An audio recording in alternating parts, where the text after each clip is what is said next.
கன்னிராசி நேயர்களே, உங்களுக்கு ஒரு அற்புதம் நடக்க போகுது.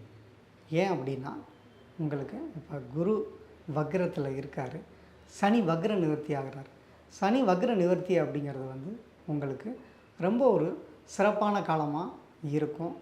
எதை நீங்கள் இழந்தீங்களோ அதெல்லாம் திரும்ப பெறக்கூடிய ஒரு நல்ல நேரமாக தான் இருக்க போகுது. பொதுவாக கன்னிராசிக்கு கெட்ட கிரகம், பாதகாதிபதி கிரகம்னா அது குரு தான். அந்த குரு உங்களுக்கு வக்ரமாக இருக்கிறது நல்லது தான். அதுவும் உங்களுக்கு 10ல் குரு இருந்தால் பதவி பறிபோகும்னு சொல்லுவாங்க. அதனால் நிறைய பேர் பதவியில் ஏமாற்றத்தையும், தொழிலில் நிறைய சங்கடங்களையும், ஒரு இஷ்டம் இல்லாத வேலை பார்க்குறதும், பணிச்சுமை அதிகமாக இருக்க இடத்துல வேலை பார்த்துக்கிட்டு இருக்கிற சூழ்நிலைகள் உங்களுக்கு நடந்துகிட்ருக்கு. அதனால் நீங்கள் அதிலிருந்து அடுத்து வரக்கூடிய 60 நாட்கள் பெரிய ரிலாக்ஸ் ஆக போகிறீங்க. நல்லதே நடக்கும். நல்ல விஷயங்கள் உங்களை தேடி வரும்.